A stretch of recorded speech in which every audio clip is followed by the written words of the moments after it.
ఒక్కొక్క డైలాగ్ చెప్తుంటే మొగుడు గురించి ఇలా లేస్తున్నాయన్న కళ్ళల్లో నీళ్ళు వచ్చాయి. అలాంటి రాజకుమారి లాంటి ఒక 15 మంది లోపల పంపించాలి కానీ ఉప్పల్ బాలు గారిని తిట్టట్లేదు. బట్ ఆయన బయటకు వచ్చి నవదీప్ గారు నువ్వు ఇది, ఝాన్సీ గారు అది. నేను ఒకటి చెప్తానండి, జడ్జిలు అందరూ కరెక్టే. నవదీప్ గారిది ఒక స్టైల్ ఉంది, అభిజిత్ గారిది ఒక స్టైల్ ఉంది, బిందుమాది ఒక స్టైల్ ఉంది. నన్ను కూడా భజన చేస్తారు నువ్వు గ్రేట్ అని. బట్ నా ఒపీనియన్ నేను చెప్తున్నా, ఆయన గురించి నేనేం చెడ్డ చెప్పట్లేదు. నాకు అనిపించింది అంటే ఒక రాజకుమారి, ఒక ఝాన్సీ, ఒక ఇన్స్పైరింగ్ చేసే మనుషులు మాత్రమే లోపల ఉండాలి.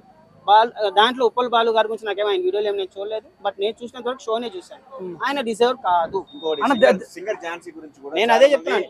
మరో పల్లవి ప్రశాంతి అంటున్నారు. లేదండి, సింగర్ ఝాన్సీకి రైతు బిడ్డకి కుక్కకి నాగలోకానికి ఉన్నంత తేడా ఉంది నక్కకి. సో నా మాట ఒకటే చెప్తున్నాను, ఝాన్సీ గారు నాకు తెలిసి టాప్ 5 లో ఉండాలండి. అంతా కష్టపడి వచ్చింది. ఆ వీడియో చూస్తా అంటే అగ్ని పరీక్షలు ఇట్లా వేసుకెళ్ళిపోయింది అసలు షోని. కానీ ఆమెకి ఏమైనా పోల్చకండి. రైతు బిడ్డ మనకు తెలుసు, ఆయన గురించి మనకు తిట్టడం మన ఆరోగ్యం కాదు. కానీ ఆయన ఏం మాట ఇచ్చాడు, నేను జనాలకు డబ్బులు ఇస్తా అన్నాడు. తర్వాత ఏమన్నాడు, నేను ఏమైనా సీఎం నా అన్నాడు. ఆయన ఎక్కడ, ఝాన్సీ ఎక్కడ? ఝాన్సీ ఎవరో కూడా నాకు తెలియదు. ఆమె వీడియోలు చూస్తా అంటే ఇప్పుడు ఒక రైతు నిజంగా ఈమె కదా నిజంగా రైతు బిడ్డ అనిపించింది.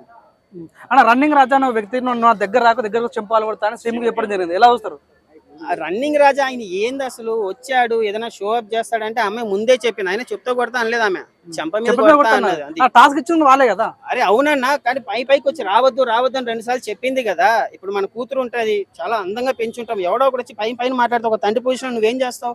ఓకరా నైనా అనే అంటావు. ఆ అమ్మాయి పై మాట్లాడుతా అంటే మరి ఎవరైనా అలాగే రియాక్ట్ అవుతారు. ఆయన ఒక కనీసం ఏంది, ఎలా రెడీ అయ్యి వచ్చారు? ఒక టాలెంట్ చూపించమంటే కోతుల్లాగా ఎగరతారేందన్న అగ్ని పరీక్షకు పోయి? ఏందన్నా అది షో? ఒక 15 మందిని మీ పంపించాలి మంచి వాళ్ళని. వస్తాడు, ఒకటి డ్యాన్స్ చేస్తాడు, ఒకడేమో ఎగురుతాడు, ఒకడు నరుస్తాడు. అదే అన్న టాలెంట్ అంటే? ఇది ఝాన్సీ టాలెంట్. ఈమె మళ్ళీ రాజకుమారి, ఆమె ఫ్లాష్ బ్యాక్ ఏనండి. ఎంత ఇన్స్పైరింగ్ అనిపిస్తుంది అసలు. ఆమె ఒక డైలాగ్ చెప్తుంది, మొగుడు గురించి చెంపుతా ఉంటే ఇలా లేస్తుంది రోమాలు. అలాంటి వాళ్ళని పంపించాలి. అదే బిగ్ బాస్.